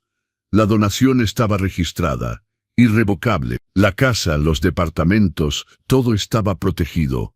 A las 2 de la tarde, el licenciado Gutiérrez, notificador judicial, se presentó en el 24 de la calle García Vigil. Eduardo y Sofía estaban ahí, sorprendidos por esta visita inesperada. Señor Mendoza, ¿podría confirmar su identidad? Decliné mi estado civil con voz clara y firme. Eduardo y Sofía me miraban perplejos. Lo que siguió lo conocen. La notificación de la donación. El anuncio de la demanda judicial por tentativa de fraude. La notificación de desalojo. Sus rostros. La estupefacción. La rabia. La incredulidad. Papá, ¿qué hiciste? Lo que debí hacer hace tiempo, Eduardo, protegerme, de ti, de tu esposa, de su codicia. Las semanas que siguieron fueron tensas pero liberadoras. Sofía no me dirigía más la palabra, lo que era un alivio. Eduardo oscilaba entre la cólera fría y las tentativas patéticas de reconciliación. Intentaron hacer anular la donación. Su abogado alegó influencia indebida, captación de herencia, donación disfrazada. Don Arnoldo los pulverizó con los certificados médicos, las grabaciones, los testimonios. El juez fue contundente en su decisión. Aparece claramente que el señor Roberto Alejandro Mendoza, lejos de ser una persona vulnerable manipulada, demostró una lucidez y anticipación notables. Frente a las maniobras fraudulentas de su hijo y su nuera, la donación contestada es perfectamente válida y responde a una voluntad claramente expresada de proteger su patrimonio contra herederos indignos. Demanda rechazada. El proceso penal tuvo lugar en septiembre. La sala de audiencias estaba llena. Testimonié calmadamente. Fatualmente, las grabaciones fueron difundidas. Escuchar la voz de Sofía planificando mi puesta bajo tutela. Escuchar a Eduardo aceptar creó un malestar palpable. El fiscal fue implacable en su alegato. Lo que vemos aquí, señoras y señores, es la peor forma de traición familiar. Hijos que, no contentos con vivir gratuitamente en casa de sus padres ancianos, planifican metódicamente despojarlo de su libertad y sus bienes. El uso de un médico complaciente, la falsificación de certificados médicos, la búsqueda de un establecimiento para colocarlo contra su voluntad. Todo esto con el único fin de enriquecerse. Afortunadamente, el señor Mendoza tuvo la presencia de espíritu, el coraje y los recursos para protegerse. Requiero 18 meses de prisión con suspensión condicional y 50.000 pesos de multa para Eduardo Mendoza. 2 años con suspensión y 80.000 pesos de multa para Sofía Márquez. Así como una prohibición de contacto durante 5 años. El veredicto cayó en octubre de 2000, conforme a las requisitorias. Eduardo y Sofía apelaron. La Corte de Apelación confirmó el juicio en enero de 2026, agravando incluso ligeramente las penas y los daños y perjuicios. Dejaron la casa a finales de noviembre de 2025. Los vi cargar sus cosas en un camión de mudanza. Eduardo me lanzó una última mirada, una mezcla de vergüenza, rabia, arrepentimiento quizás. No dije nada. ¿Qué habría podido decir? Buena suerte, cuídate, sería hipócrita. Subió al camión, Sofía ni siquiera miró en mi dirección, y partieron. La puerta se cerró sobre 48 años de relación filial, sobre 60 años de esperanza y sacrificio, sobre todo lo que había construido para él y que había estropeado por codicia. Hoy, en este 19 de enero de 2026, vivo solo en mi casa. Bueno, no totalmente solo. Felipe Torres, mi antiguo subjefe, viene a almorzar conmigo 2 veces por semana. Cocinamos juntos como en los buenos tiempos de la Estrella de Oaxaca. Hablamos de cocina, de técnicas, de recuerdos. Tiene 80 años, yo 87. Somos 2 viejos chefs que se niegan a soltar su pasión. La semana pasada preparamos un mole negro, el verdadero, a la antigua, con el caldo preparado el día anterior, los chiles tostados en el comal, la salsa ligada con chocolate de Oaxaca. 4 horas de trabajo para 2 personas. Una delicia absoluta. Don Arnoldo Pérez pasa a tomar café de vez en cuando. Me cuenta los últimos chismes jurídicos de Oaxaca. Me mantiene al corriente de la gestión de mi fideicomiso. Me aconseja sobre las inversiones. El doctor Ramírez me visita regularmente. Más como amigo que como médico. Jugamos ajedrez. Pierde seguido. Pretende que es a propósito para darme gusto. Sé que es falso, y eso me encanta. Reorganicé mi vida según mis deseos, mis necesidades, mi ritmo. Duermo en la suite principal, la que Esperanza y yo habíamos acondicionado. Volví a poner nuestras fotos por todas partes. Su perfume todavía está en el armario. Lo respiro a veces, cerrando los ojos, recordando. El patio se volvió mi santuario nuevamente. Cultivo mis verduras, mis hierbas aromáticas, mis chiles. Cada mañana tomo mi café en el corredor, mirando el templo de Santo Domingo. Es simple, es pacífico, es suficiente. Mi casa quedará a mi nombre en usufructo hasta mi muerte. Luego irá a la Fundación Mexicana de Apoyo a la Vejez, sección Ayuda a Personas Mayores sin Recursos. Servirá, espero, para ayudar a otros ancianos a no sufrir lo que sufrí, a guardar su dignidad, su libertad, su hogar. Mis departamentos también, mi seguro de vida y mis inversiones están repartidos. 40% para la Fundación Mexicana de Apoyo a la Vejez, 30% a la Asociación de Chefs Cocineros Jubilados de Oaxaca, que descubrí y que hace un trabajo formidable. 20% al Servicio de Cuidados Paliativos del Hospital Civil, que cuidó bien de Esperanza. Y 10% a Felipe, mi fiel amigo. Eduardo tendrá su legítima hereditaria como lo prevé la ley mexicana. Aproximadamente 150.000 pesos según los cálculos de don Arnoldo. ¿De qué pagar sus deudas de apuestas quizás? Nada más. ¿Tengo remordimientos? Sí. toneladas. Lamento no haber visto más temprano quién se había vuelto realmente mi hijo. Haberme cegado durante años sobre su debilidad de carácter, su cobardía, su codicia. Lamento haberle dado todo sin nunca exigir nada a cambio. El amor incondicional quizás no es siempre la mejor educación. Lamento que Esperanza partiera antes de ver todo esto, o al contrario, me alivia que partiera sin ver esto. Habría muerto de pena. La noche a veces pienso en ese pequeño muchacho que corría en el patio, que me mostraba orgullosamente sus dibujos de la escuela, que quería ser chef como papá, y me pregunto dónde fallé, en qué momento el camino se torció, qué error cometí en su educación. Demasiado amor, demasiada facilidad, no suficientes límites, no suficientes no es, no lo sé, no lo sabré nunca. Pero entonces me acuerdo de la risa de Sofía, de la mirada desviada de Eduardo, de las palabras solo estorba, y sé que hice la elección correcta, porque ciertas traiciones son inexpiables, porque ciertas heridas nunca curan, porque la dignidad a los 87 años vale todos los hijos del mundo. Hace 3 semanas recibí una carta de Eduardo, una larga carta manuscrita, 6 páginas de escritura apretada.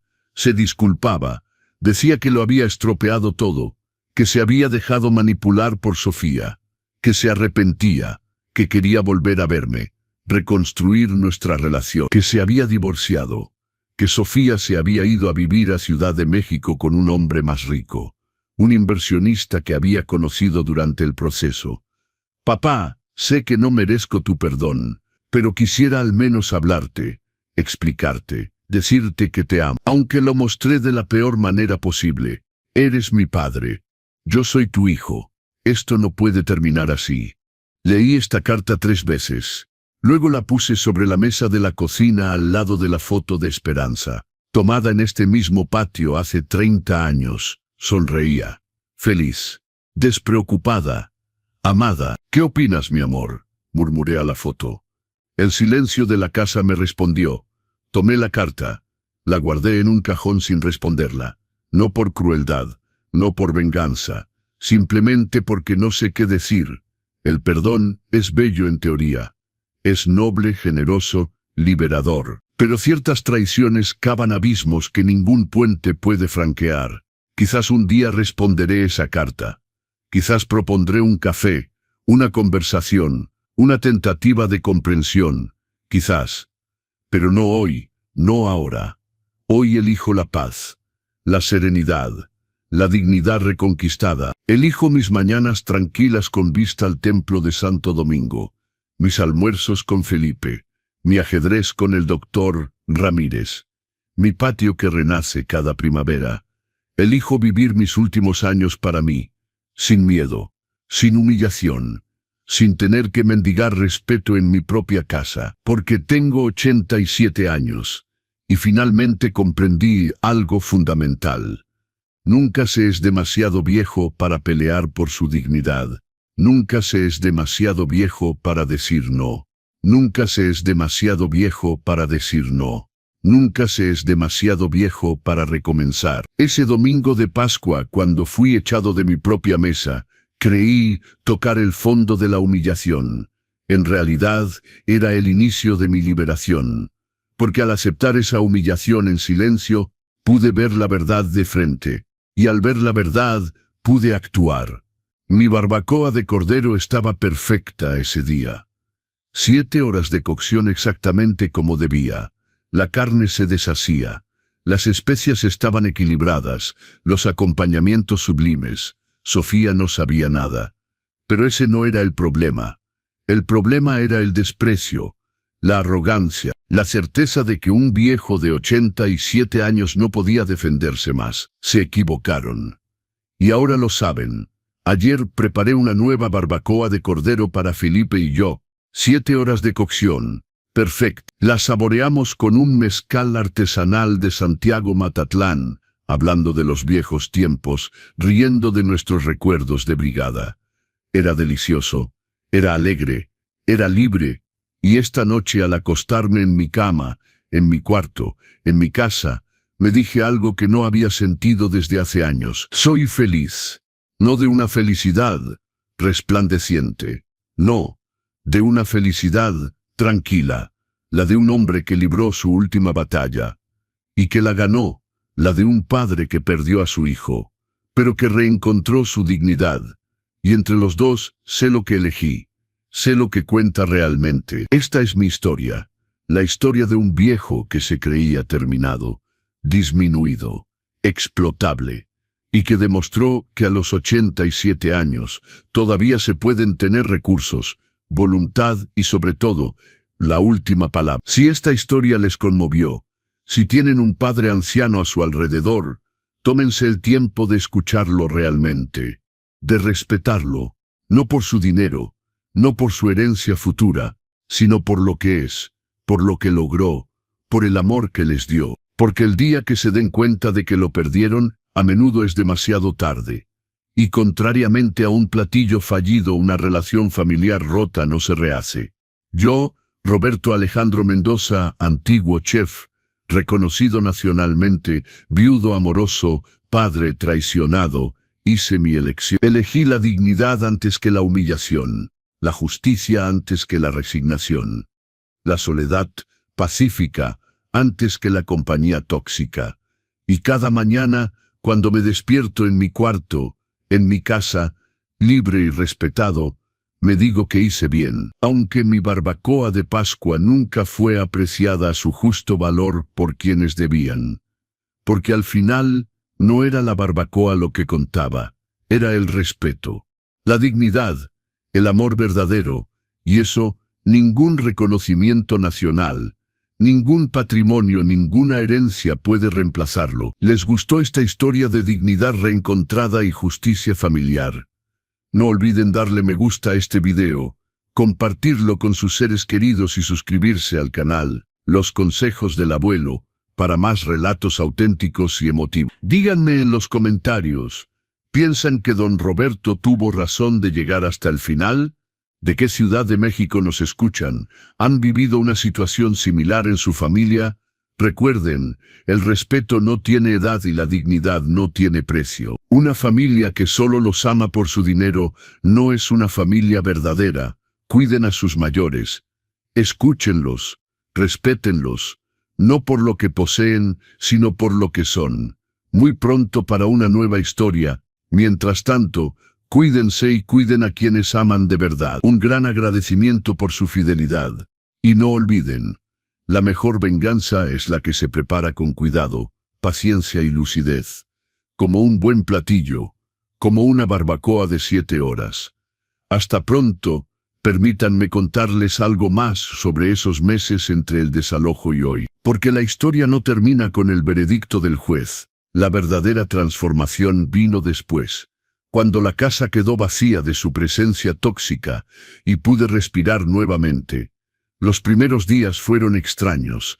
El silencio era tan profundo que me asustaba. Durante 2 años me había acostumbrado a sus voces, sus discusiones, el ruido constante de sus vidas invadiendo cada rincón. Y de repente, nada. Solo el tic-tac del reloj antiguo en el corredor, el canto de los pájaros en el patio, el sonido de mis propios pasos sobre las baldosas de Talavera. Me senté en el salón principal, ese que Sofía había declarado su espacio de teletrabajo. Me instalé en el sillón de orejas que había sido de mi padre, el que Esperanza y yo habíamos recuperado hace 40 años. Miré alrededor. Las paredes necesitaban una nueva mano de pintura.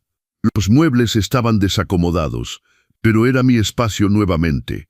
Lloré, no de tristeza, de alivio, como cuando quitas un peso aplastante de tus hombros y finalmente podés respirar profundo. Felipe fue el primero en visitarme. 2 días después del desalojo, llegó con una canasta llena de ingredientes del mercado de abastos, chiles frescos, hierbas aromáticas, un pollo de rancho todavía tibio. Don Roberto dijo con esa voz áspera que le conozco desde hace 50 años. Vamos a cocinar, como antes, como cuando éramos jóvenes y creíamos que podíamos conquistar el mundo con un buen mole. Cocinamos durante 6 horas, un mole amarillo tradicional, con sus 20 ingredientes, Su técnica precisa, ese equilibrio delicado entre picante, dulce, ácido. No hablamos mucho, no era necesario. El lenguaje de la cocina dice más que 1000 palabras. Cuando probamos el resultado, Felipe cerró los ojos. Todavía lo tienes, Roberto, ese don, esa magia que hace que un platillo simple se convierta en poesía. La magia nunca se va, Felipe, solo se duerme, esperando el momento correcto para despertar. Poco a poco otros amigos regresaron, antiguos clientes de la Estrella de Oaxaca, colegas chefs que había perdido de vista, vecinos del barrio que siempre me habían respetado. Mi casa se llenó nuevamente de vida, pero esta vez, vida verdadera, no la farsa tóxica que Eduardo y Sofía habían representado. Organicé una comida en diciembre pasado, una celebración pequeña, 12 personas, todos mayores de 60 años, todos con historias similares a la mía, hijos que habían decepcionado, familias que se habían roto, dignidades que se habían reencontrado. Preparé todo yo mismo, una entrada de chapulines con sal de gusano y tortillas recién hechas, un caldo de piedra servido en jícaras de barro, tasajo asado con salsa de chile pasilla, mole negro con pollo de rancho, y de postre, nicuatole de maíz morado con ate de membrillo. La mesa estaba hermosa, el mantel bordado de esperanza, la vajilla de talavera, los vasos de vidrio soplado que habían sobrevivido, velas de cera de abeja iluminando los rostros. Durante la comida cada uno compartió su historia. Don Héctor, 82 años, antiguo maestro de escuela, despojado por su hija de sus ahorros de toda una vida. Doña Carmen, 79 años, antigua bordadora, expulsada de su taller por su yerno. Don Pancho, 90 años, antiguo músico, internado contra su voluntad en un asilo hasta que sus nietos lo rescataron. Historias de abuso, de manipulación, pero también de resistencia, de victoria, de dignidad recuperada. ¿Saben qué descubrí?, dijo doña Carmen, sus ojos brillando a la luz de las velas. Que cuando te arrebatan todo, cuando tocas el fondo absoluto, ahí es cuando descubres de qué estás hecho realmente. Y resulta que estamos hechos de acero, no de papel. Todos brindamos, con mezcal artesanal, el bueno, el que se saborea lentamente, honrando a los que se fueron, celebrando a los que quedamos. Esa noche, después de que todos partieron, me quedé solo en el comedor, rodeado de platos vacíos, vasos usados, servilletas arrugadas, los hermosos desechos de una velada exitosa, y me di cuenta de algo. Durante 2 años con Eduardo y Sofía, esta casa había estado llena pero vacía.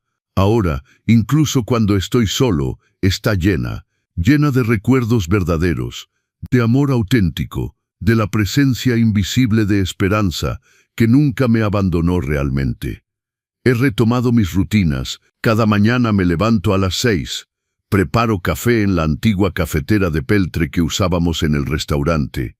Me siento en el corredor del patio, miro las bugambilias florecer, escucho el repique de las campanas del templo de Santo Domingo. Estos son momentos sagrados, pequeños, simples, pero sagrados. Después del café, camino por el patio, reviso mis plantas, las hierbas aromáticas que crecen en macetas de barro. El árbol de aguacate que planté el año que nació Eduardo, todavía da frutos, todavía vive, como yo, cocino todos los días, no por necesidad, por placer, por terapia, porque cada platillo que preparo es un acto de resistencia contra todo lo que intentaron hacerme creer, que era inútil, obsoleto, estorbo. Cada salsa perfectamente equilibrada les dice, estaban equivocados. Cada tortilla hecha a mano declara, todavía tengo valor. Cada mole que toma 6 horas les grita, mi tiempo no es desperdicio, es creación. He comenzado a escribir. Recetas, sí, pero también memorias. La historia del restaurante, las anécdotas de 50 años en las cocinas, los secretos que don Emilio me enseñó y que yo quiero preservar para las generaciones futuras. No para Eduardo, él eligió su camino, sino para otros jóvenes, los que todavía respetan la tradición, los que entienden que cocinar no es solo mezclar ingredientes, es preservar cultura, es transmitir amor, Es mantener viva la memoria de los que vinieron antes. La semana pasada vino un periodista del periódico Noticias de Oaxaca. Quería hacer un reportaje sobre los chefs históricos de la ciudad. Me entrevistó durante 3 horas. Le mostré fotos antiguas de la estrella de Oaxaca. Le conté historias de clientes famosos, de platillos legendarios. Don Roberto me preguntó al final, ¿cuál es el secreto de un buen platillo? Pensé un momento, el mismo secreto de una buena vida. Y sobre todo, respeto. Respeto por el producto, respeto por la técnica, respeto por quien va a comerlo. Y cuando ese respeto no existe, entonces no tienes un platillo, tienes comida. Hay una diferencia enorme. El artículo salió publicado hace 3 días. Roberto Mendoza, el chef que nunca se rindió, ocupó una página completa, con fotos, con recetas. Mi teléfono no ha parado de sonar. Antiguos comensales, estudiantes de gastronomía, personas que quieren aprender. Ayer vino una joven, 28 años, recién graduada de la escuela de gastronomía. Quería que le enseñara a hacer mole negro tradicional. ¿Por qué yo? Le pregunté. Hay chefs más jóvenes, más modernos, porque usted sabe hacerlo como debe ser, sin atajos, sin trucos, con el alma. Pasamos el día entero en la cocina. Le enseñé a tostar cada chile en el comal, a moler en el metate de piedra, a cocinar lentamente, pacientemente, dejando que los sabores se desarrollen. Don Roberto me dijo cuando terminamos, esto es lo que quiero hacer. No comida rápida, no fusiones raras. Esto, comida verdadera, con historia, con significado. Le regalé uno de mis libros antiguos de recetas, con anotaciones de mi puño. Cuídalo, le dije, y cuando aprendas, enséñale a alguien más. Así es como las tradiciones sobreviven. Se fue con lágrimas en los ojos, abrazando el libro como si fuera oro. Y yo me quedé pensando, quizás esa es mi verdadera herencia, no los bienes materiales que Eduardo codiciaba, sino el conocimiento, la técnica, el amor por el oficio que puedo transmitir a quien realmente lo valore. Don Arnoldo vino ayer por la tarde. Tomamos café en el patio. Me contó que Eduardo le había contactado. Quería saber si había alguna manera de revertir la donación. Le dije que no. Explicó don Arnoldo, que la donación es irrevocable, que los documentos están en orden perfecto, que no hay ningún recurso legal posible. ¿Cómo reaccionó?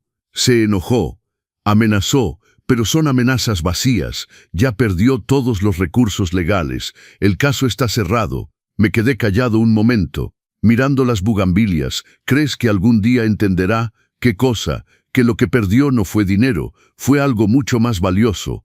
Don Arnoldo asintió lentamente.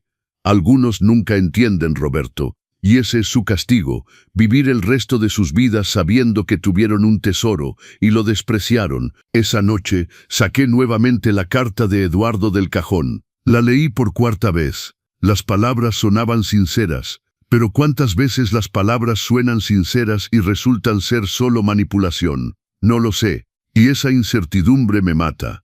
Porque a pesar de todo, a pesar de la traición, del dolor, de la humillación, una parte de mí todavía ve a ese niño de 8 años corriendo en el patio, gritando, «Papá, mira lo que hice», mostrándome un dibujo, una tarea, un proyecto. Ese niño existió, era real. ¿En qué momento se transformó en el hombre que me traicionó? ¿O ese hombre siempre estuvo ahí, escondido, esperando la oportunidad? Estas preguntas no tienen respuesta, y quizás está bien así. Quizás no todo necesita una explicación. A veces la vida simplemente es, y nuestra única opción es decidir cómo respondemos. Yo elegí responder con dignidad, con justicia, con amor propio. Fue la decisión correcta. Para mí sí, para Eduardo, probablemente no. Pero ya no es mi responsabilidad proteger a Eduardo de las consecuencias de sus acciones. Es adulto. Hizo sus elecciones, ahora debe vivir con ellas, como yo vivo con las mías. Anoche cociné para mí solo, una cena simple, quesadillas de flor de calabaza, frijoles refritos, salsa verde con chile de árbol, tortillas recién hechas. Me senté a la mesa del comedor, la grande, la que puede acomodar a 20 personas, solo yo en una punta, mi plato, mi vaso de agua. el silencio de la casa, y fue perfecto, no triste, no solitario, perfecto, porque era mi elección, mi comida, mi tiempo, mi vida. Después de cenar, lavé los trastes lentamente, disfrutando el agua tibia, el jabón con aroma a limón, la satisfacción de dejar todo limpio y ordenado. Luego me senté en el salón, puse música, música vieja, boleros que Esperanza y yo bailábamos cuando éramos jóvenes. Bésame mucho, perfidia, solamente una vez, cerré los ojos y por un momento sentí su presencia, no de manera sobrenatural, sino en la memoria, en el amor que construimos, en los 60 años que compartimos. Hice bien mi amor, susurré al aire, y en mi corazón escuché su respuesta, la misma que me habría dado si estuviera aquí. Hiciste lo que tenías que hacer, Roberto. Defendiste tu dignidad. Protegiste nuestro legado. Estoy orgullosa de ti. Abrí los ojos. La habitación estaba vacía, pero no me sentía solo, porque finalmente comprendí algo. Esperanza nunca se fue realmente. Está en cada rincón de esta casa, en cada objeto que elegimos juntos, en cada decisión que tomé basándome en los valores que ella me enseñó. Y Eduardo, aunque físicamente fue mi hijo durante 48 años, ya no es parte de mi vida. No por odio, no por venganza, sino por supervivencia, porque mantenerlo cerca significaría traicionar todo lo que Esperanza y yo construimos. Esta casa tiene nuevos habitantes ahora, invisibles pero presentes, los recuerdos felices, las amistades verdaderas, el respeto por uno mismo, la dignidad recuperada. Y con esos habitantes, esta casa está más llena que nunca. Mañana Felipe viene nuevamente. Vamos a preparar tamales oaxaqueños, los de mole negro. Trabajo de todo el día. Masa de maíz nixtamalizado, hojas de plátano del mercado, mole preparado desde cero, pollo cocido perfectamente. Haremos 4 docenas, algunos para nosotros, el resto para repartir, a vecinos, a amigos, a personas que aprecian el esfuerzo, el amor, la tradición, porque eso es lo que hago ahora. Comparto, no por obligación, sino porque quiero, con quien lo merece, con quien lo valora. Y esa libertad de elegir, de decidir quién merece mi tiempo, mi esfuerzo, mi amor, es el regalo más grande que me di al expulsar a Eduardo y Sofía de mi vida. La carta sigue en el cajón, sin respuesta. Quizás mañana la conteste, o la semana próxima, o nunca, porque finalmente aprendí que no le debo nada a nadie, excepto a mí mismo, y a mí mismo me debo respeto, paz, dignidad, amor, todo lo que me negaron durante 2 años, todo lo que ahora tengo en abundancia. Esta mañana, mientras escribo estas últimas palabras, el sol apenas comienza a salir sobre Oaxaca. Los rayos dorados tocan las cúpulas del templo de Santo Domingo. Las bugambalias en mi patio brillan con rocío. Un nuevo día comienza, como todos los días. Pero este se siente diferente, definitivo, porque hoy tomo la decisión final sobre la carta de Eduardo. La saqué del cajón por última vez, la extendí sobre la mesa de la cocina. Al lado, coloqué una foto, Eduardo a los 8 años, sonriente, inocente, sosteniendo un trofeo de la escuela. Segundo lugar en ciencias naturales. Estaba tan orgulloso. Nosotros también. Miré la foto durante largo rato, buscando respuestas en esos ojos infantiles. ¿En qué momento se perdió ese niño? ¿O nunca existió realmente? ¿Era solo una proyección de mis esperanzas, mis sueños de padre? No lo sabré nunca. Y finalmente hice las paces con esa incertidumbre. Tomé una pluma, papel de carta, el bueno, con el membrete grabado que mandé hacer hace 30 años. Roberto Alejandro Mendoza, chef propietario, la estrella de Oaxaca. Aunque el restaurante ya no existe, ese título todavía me define, porque no es lo que haces, es quién eres. Y yo siempre seré chef. Siempre seré el hombre que encontró dignidad en la cocina, respeto en cada platillo bien hecho, amor en cada comida compartida. Comencé a escribir, Eduardo, recibí tu carta, la leí varias veces, escuché tus disculpas, tu arrepentimiento, tu deseo de reconstruir, y después de mucha reflexión he tomado una decisión. No, no porque no te perdone. El perdón es para mí, no para ti. Y ya te perdoné, porque cargar con rencor a mis 87 años sería darle demasiado poder sobre mi paz. Pero perdonar no significa olvidar, no significa permitir que vuelvas a lastimar. Durante 2 años viviste en mi casa, comiste mi comida, usaste mi electricidad, mi agua, mi espacio, y en lugar de gratitud, me diste desprecio, en lugar de respeto, me diste humillación, en lugar de amor filial, me diste codicia. No fue un error, no fue un momento de debilidad, fue un patrón, una elección repetida, día tras día, mes tras mes, y cuando tuve el valor de defenderme, cuando usé las herramientas legales a mi disposición para protegerme, te enojaste, no por haberme perdido, sino por haber perdido acceso a mi dinero. Eso me dice todo lo que necesito saber. Dices que Sofía te manipuló. Quizá, pero tú elegiste dejar que te manipulara. Tú elegiste desviar la mirada cada vez que ella me humillaba. Tú elegiste priorizar tu comodidad sobre mi dignidad. Esas fueron tus elecciones. Ahora esta es la mía. No quiero verte. No quiero reconstruir. No quiero fingir que podemos volver a ser padre e hijo, porque esa relación murió.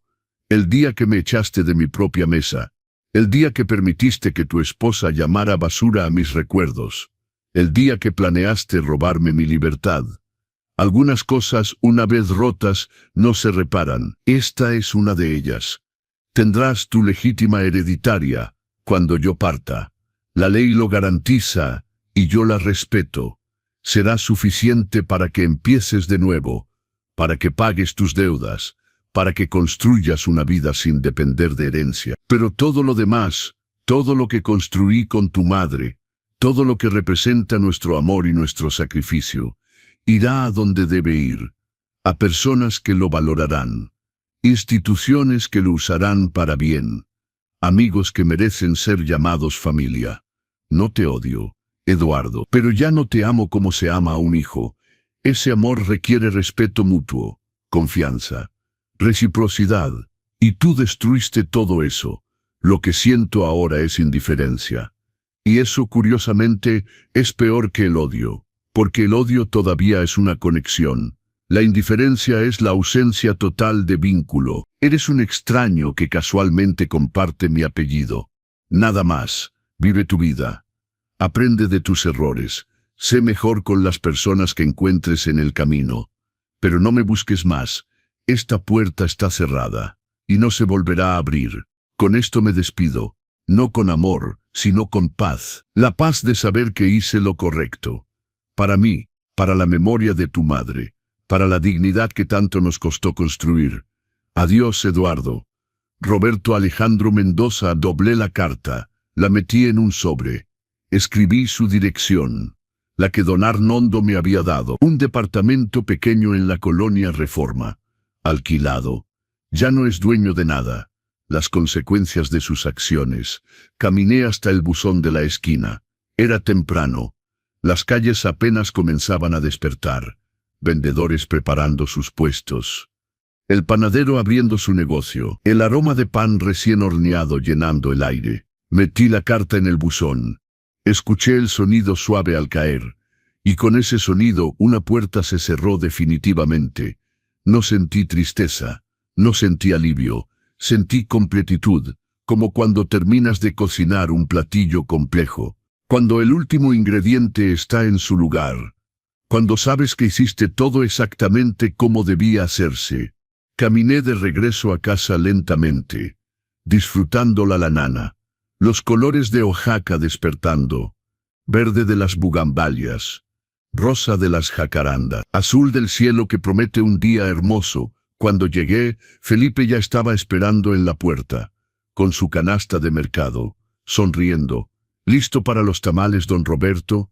Listo, compadre, listo. Pasamos el día en la cocina, como prometimos. nixtamalizando el maíz, preparando el mole desde cero, cortando hojas de plátano, armando cada tamal con cuidado, con amor, con respeto por la tradición. No hablamos de la carta. Felipe sabía. Me conoce desde hace 50 años. Sabe cuándo hablar y cuándo solo estar presente. Esa es la marca de la verdadera amistad. Terminamos al atardecer. 4 docenas de tamales perfectos. Los envolvimos. Algunos quedaron para nosotros, el resto los repartimos. A doña Lucía, la vecina de 90 años que vive sola y siempre tiene una palabra amable. A don Jorge, el librero de viejo que me consigue ediciones antiguas de libros de cocina. A la maestra Cordero, mi abogada, que peleó por mi dignidad. Al doctor Ramírez, que certificó mi cordura cuando otros querían declararme incapaz. Cada tamal entregado con gratitud, con reconocimiento, con amor, porque esa es mi familia ahora, no de sangre, de elección, de respeto mutuo, de cariño ganado, no impuesto. Esta noche, después de que Felipe se fue, me senté en el patio, con una taza de chocolate caliente, el de tablilla tradicional, batido a mano hasta que hace espuma. Las estrellas comenzaban a aparecer, una por una, como siempre, como lo han hecho durante millones de años, indiferentes a nuestros dramas humanos, a nuestros dolores, a nuestras victorias, y eso me dio perspectiva. En el gran esquema del universo, mi historia es minúscula, insignificante, apenas un susurro en la eternidad. Pero para mí es todo, es mi vida, mi lucha, mi victoria, y la viví con dignidad. Eso es lo que importa. Mañana despertaré nuevamente, prepararé mi café, me sentaré en el corredor, miraré las bugambalias y comenzaré otro día. Quizás cocine algo especial, quizás solo haga quesadillas simples, no importa. Lo que importa es que lo haré porque quiero, en mi casa, en mis términos, con mi dignidad intacta. Eduardo recibirá mi carta en unos días. Quizás responda, quizás no, ya no me importa. Su respuesta no cambiará nada. La puerta está cerrada, la decisión es final, y yo estoy en paz. A los 87 años finalmente aprendí la lección más importante, que la familia no se define por la sangre, se define por el respeto, por el amor genuino, por la voluntad de proteger, no de explotar. Eduardo fue mi hijo por nacimiento, pero dejó de ser mi familia el día que eligió la codicia sobre el cariño. Y esa fue su elección, no la mía. Yo solo respondí protegiendo lo único que realmente me quedaba, mi dignidad. Si hay jóvenes leyendo esto, escuchen. Si tienen padres ancianos, respétenlos, no por su dinero, no por la herencia que algún día recibirán, sino por el simple hecho de que son seres humanos que merecen dignidad. Pasaron décadas trabajando, sacrificándose, construyendo vida, criando hijos. El mínimo que merecen es respeto, cariño, compañía genuina. No esperen hasta que sea demasiado tarde. No esperen hasta que la relación esté tan dañada que no pueda repararse. Y si ya están en esa situación, si ya traicionaron esa confianza, pregúntense, ¿vale la pena el dinero? ¿Vale la pena la herencia? ¿O preferirían tener una relación genuina con alguien que los amó incondicionalmente durante toda su vida? La respuesta debería ser obvia, pero para muchos no lo es. Y ese es el verdadero problema de nuestra sociedad, que valoramos más las cosas materiales que las relaciones humanas. Yo elegí diferente. Cuando me obligaron a elegir entre dignidad y familia, elegí dignidad, porque sin dignidad, ¿qué somos? Solo cáscaras vacías, esperando morir. Siendo útiles solo por lo que poseemos, no por quienes somos. Y yo me niego a hacer eso. Me negué hasta el final. Esta casa, esta hermosa casona colonial que compré con mi sudor y mis lágrimas, seguirá en pie mucho después de que yo me haya ido. Servirá a otros ancianos, les dará refugio, dignidad, esperanza. Y ese será mi legado.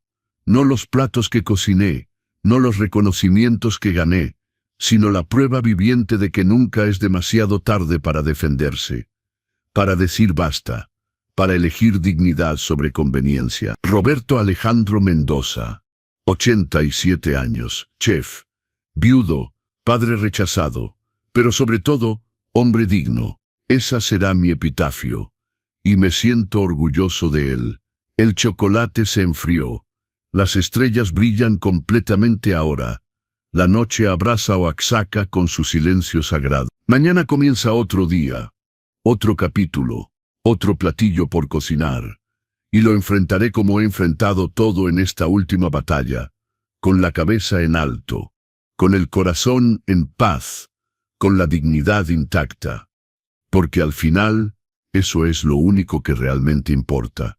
No cuánto viviste, sino cómo viviste. No cuánto acumulaste, sino cuánto respetaste. A ti mismo, a otros, a la vida misma. Y yo viví con respeto, terminé con respeto. Y eso, amigos míos, no tiene precio. Buenas noches, Oaxaca. Buenas noches, Esperanza. Donde quiera que estés. Buenas noches, dignidad reconquistada. Mañana nos vemos nuevamente. Para otro día, otra batalla, otra victoria, porque mientras respire, mientras mis manos puedan sostener una cuchara, mientras mi corazón lata con orgullo, seguiré adelante, con dignidad, siempre con dignidad.